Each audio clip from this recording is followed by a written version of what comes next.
आप कैसे हैं? आई होप कि आप हमारी ऑनलाइन YouTube क्लासेस को एंजॉय कर रहे होंगे और रेगुलरली कनेक्ट रहेंगे सब्जेक्ट के साथ में। हमारी ऑनलाइन क्लासेस का कंटेंट, क्लासेस आपको कैसी लग रही हैं, इसके लिए आप हमें अपनी रिव्यूज़ दीजिए एंड ज़्यादा से ज़्यादा शेयर भी करें, ओके। एंड हम रेगुलरली इसी तरह से आपके लिए हर बार कोई न कोई अट्रैक्टिव कंटेंट लेके आते हैं, जिससे शॉर्ट तरीके से कम वक्त के अंदर आप प्रत्येक टॉपिक को अच्छे से कर सकें। So okay students, thank you. Students, आज हम लोग स्टार्ट कर रहे हैं एक नया टॉपिक है मेल गैमेटोफाइट से रिलेटेड नर युग्मकोद्भिद। आप अच्छे से जानते हैं कि नर युग्मकोद्भिद क्या होता है।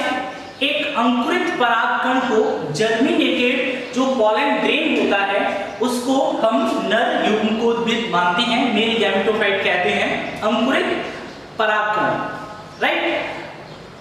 अब बात आती है कि परागकण क्या है ना। लघु बीजाणु और परागकण में क्या अंतर है, ये हमने प्रीवियस क्लास में देखा था।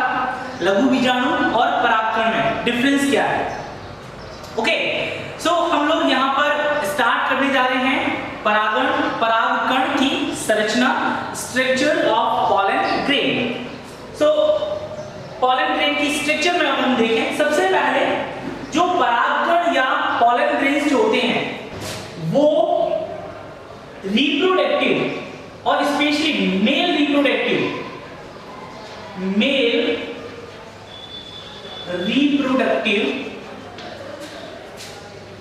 बॉडीज होती हैं, मेल रिप्रोडक्टिव बॉडीज होती हैं, नरजननिक संरचनाएं होती हैं, परागकण या पॉलन ग्रेन्स, ओके।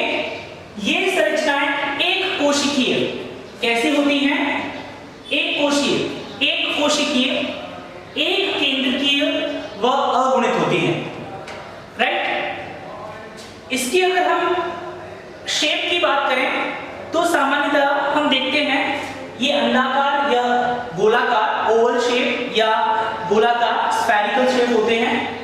साइज इनकी 10 to 200 माइक्रोन के आसपास इनकी साइज होती है।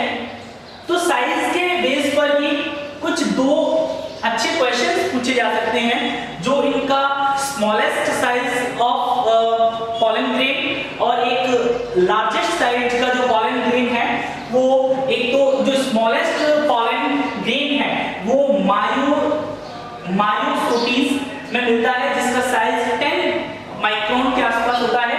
और सबसे बड़ा जो पॉलन है, पॉलन ग्रेन, वो मिराबिलस में मिलता है, जिसका साइज 250 माइक्रोन के आसपास होता है, ओके। नाउ आप देखते हैं इस स्ट्रक्चर को, देखें आप, ये स्ट्रक्चर है पॉलन ग्रेन की। एक पॉलन ग्रेन के स्ट्रक्चर में, एक परागकण की संरचना में आप क्या देखते हैं, परागकण बाहर से दो परतों से आवृत रहता है, कवर्ड रहता है। एक परत जो होती है, सबसे बाहर जो परत होती है, उस परत को हम कहते हैं एक्साइन या बाह्यचोल, और जो अंदर की तरफ होती है उसको बोलते हैं इंटाइन या अंतःचोल। सो हम देख सकते हैं कि परागकण की संरचना में दो परत होती हैं, एक होती है बाह्यचोल फर्स्ट, जो सबसे बाहर होती है, और जो भीतर होती है उसे कहते हैं अंतःचोल या इंटाइन। सो नेक्स्ट जो टॉपिक इसी में हम देखते हैं, वो देखते हैं परागकण की परतें, okay, walls of pollen grain. So जो सबसे बाहर जो परत होती है, जिसे हम एक्साइन या बाह्यचोल कहते हैं, ये बाह्यचोल मोटी परत होती है, खुरदरी होती है और अलंकृत होती है, विभिन्न प्रकार के अलंकरण से अलंकृत रहती है, ओके। सबसे इंपॉर्टेंट बात, ये जो परत है, इसका निर्माण एक विशेष प्रकार के रसायन जिसका नाम है स्पोरोपोलेनिन। स्पोरोपोलेनिन आप अच्छे से जानते हैं, इस नाम को आपने पहले भी सुना है। स्पोरोपोलेनिन से निर्मित होती है। मोस्ट इंपोर्टेंट क्वेश्चन है 1 मार्क्स के अंदर कि परागकण की सबसे बाहरी परत एंजाइम या बाह्यचोल किस से निर्मित होता है? तो आप कहते हैं स्पोरोपोलेनिन से निर्मित होता है, राइट।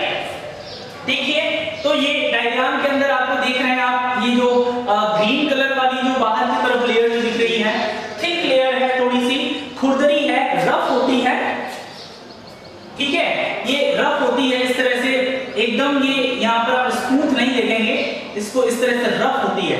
आप अगर ऐसे देखते हैं तो पॉलन ग्रेन की स्ट्रक्चर में हम एंजाइम को शो करने के लिए कुछ इस तरह की स्ट्रक्चर शो करते हैं, राइट। सो ये एंजाइम को शो कर रहा है कि एंजाइम का स्ट्रक्चर कैसा है। तो खुरदरी जो परत होती है बाहर, थिक भी होती है, इसे हम एंजाइम कहते हैं, ओके।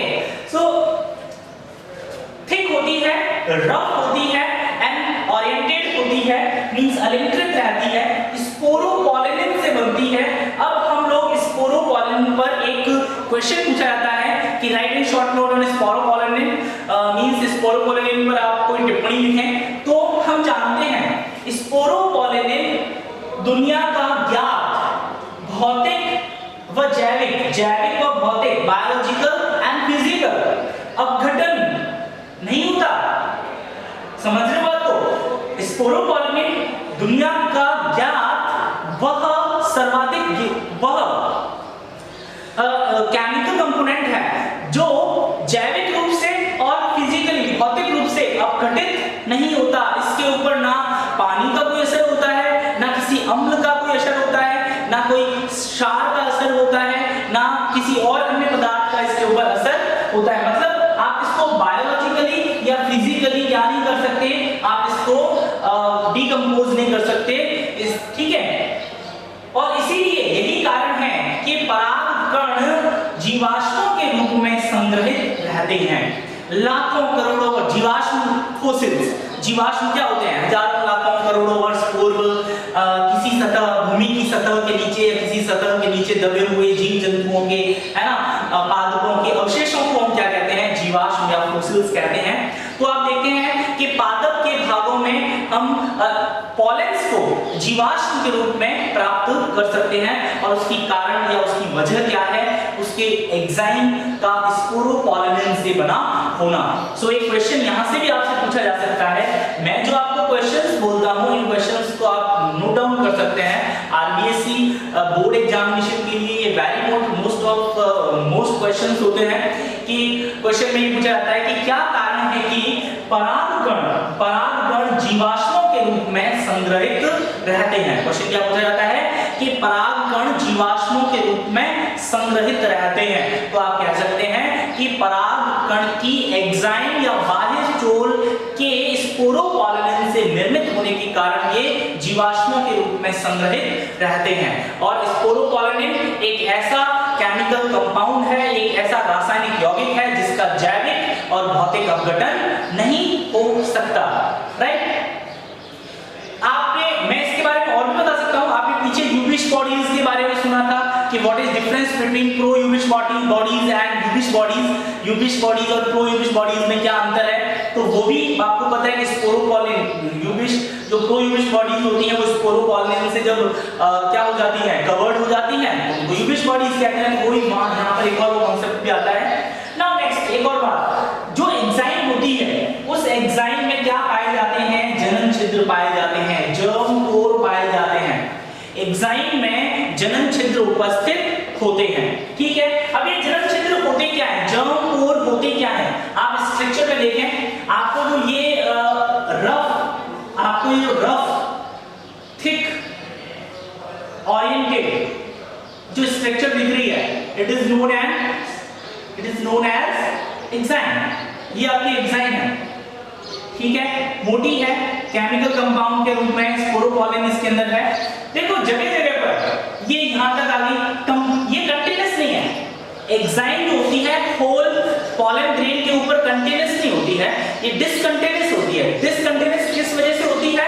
इस पर पाए जाने वाले जर्म कोर या जनन छिद्रों की वजह से। एंजाइम में जनन छिद्र उपस्थित होते हैं जिसकी वजह से ये कंटीन्यूअस नहीं होती है, और जहां पर जनन छिद्र होते हैं आप देख रहे हो वहां पर एंजाइम नहीं पाई जाती। जहां पर जनन छिद्र होते हैं वहां एंजाइम नहीं पाई जाती। ओके, सो क्लियर है, ये जनन छिद्र है। देखो यहां पर आप इस डायग्राम के अंदर कितने जनन छिद्र देख सकते हैं, 1, 2 और 3। इसके अंदर 3 जनन छिद्र हैं, ठीक है। ओके, तो ये आपकी किसके बारे में हो गया, बाह्य चोल के बारे में हो गया, जो सबसे बाहर की तरफ परत होती है। नेक्स्ट जो बात करते हैं हम वो करते हैं अंदर चोल के बारे में, इंटाइन के बारे में। ओके, इंटाइन जो अंदर की तरफ लेयर होती है, आपको ये जो लेयर दिखाई दे रही है अंदर पतली लेयर है, अंदर की तरफ जो दिख रही है इसको हम इंटाइन कहते हैं। क्या कहते हैं, इंटाइन या अंदर चोल। देखिए इंटाइन जो होती है इससे भी रिलेटेड वही क्वेश्चन जो एग्जाम के अंदर पूछा जाता है कि एग्जाम किसकी बनी होती है, तो और ये भी पूछा जाता है कि परागकण की आंतरिक भित्ति किसकी बनी होती है, तो आप कहते हैं पेक्टोसेल्यूलोज से निर्मित होती है। पेक्टिन प्लस सेल्यूलोज, पेक्टिन और सेल्यूलोज जैसे केमिकल कंपाउंड से निर्मित होती है कौन, परागकण की आंतरिक परत, राइट। अब देखिए जनन छिद्र के बारे में बात करते हैं। जनन छिद्र, ठीक है, देखो जनन छिद्र, पहली बात तो ये जनन छिद्र वाले स्थान पर एंजाइम एब्सेंट रहती है। मैंने आपसे कहा था अभी एंजाइम प्रेजेंट नहीं रहती है। जनन छिद्र वे स्थान होते हैं, समझना बात को, जनन छिद्र के लिए क्या कहेंगे, जनन छिद्र एंजाइम पर उपस्थित वे स्थान या वे छिद्र होते हैं जहां से पराग नलिकाओं का विकास होता है। एक नया शब्द आ गया, पराग नलिकाएं। देखिए अभी हमने कहा था कि मेल गैमेटोफाइट या नर युग्मकोद्भिद जो होता है वो क्या होता है, अंकुरित परागकण। अंकुरित परागकण को नर युग्मकोद्भिद कहते हैं। और जब ये अंकुरित परागकण अंकुरित होगा, मतलब परागकण का जब अंकुरण होगा, तो अंकुरण का मतलब क्या है, इसके जो जर्म कोर होते हैं, जनन छिद्र होते हैं, वहां से पराग नलिकाओं का निर्माण होता है या पराग नलिकाओं की उत्पत्ति होती है, राइट। इसीलिए इनको जनन छिद्र कहा जाता है। तो जनन छिद्र के बारे में एक विशेष बात यह है कि आवर्तबीजी पादपों के अंदर एक बीजपत्री और दो द्विबीजपत्री, मोनोकॉट एंड डाइकॉट दोनों तरह के प्लांट होते हैं। तो एक बीजपत्री पौधों के अंदर एक जनन छिद्र पाया जाता है, जबकि डाइकॉट्स जो होते हैं उनके अंदर एक से अधिक, तीन के आसपास, 3 या इससे अधिक क्या पाए जाते हैं, जनन छिद्र पाए जाते हैं। इस बात को दिमाग में रखना आप। एक बीजपत्री पादपों में एक ही जनन छिद्र पाया जाता है, जबकि डाइकॉट्स या द्विबीजपत्रियों में 3 जनन छिद्र तक हो सकते हैं। सो आप देख रहे हैं यहाँ पर 1, 2, 3, ये 3 जनन छिद्र आपको दिख रहा है इस परागकण की संरचना में। इसका मतलब ये परागकण किसका है, किस प्रकार के आवर्तबीजी पादपों का परागकण है, तो आप कहेंगे ये परागकण द्विबीजपत्री पादप का परागकण है।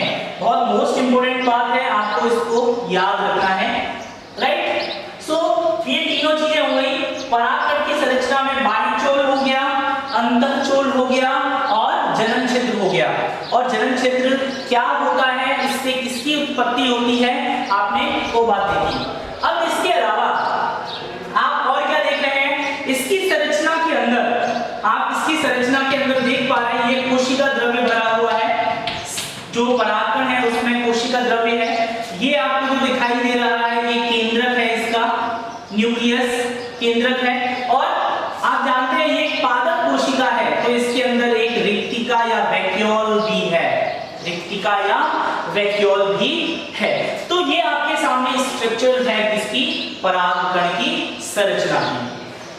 ओके, सो आप चाहें तो इसका स्क्रीनशॉट ले सकते हैं। आपसे क्वेश्चन पूछा जाएगा कि परागकण की संरचना को सचित्र समझाइए। ओके, सो आप इसका स्क्रीनशॉट ले सकते हैं।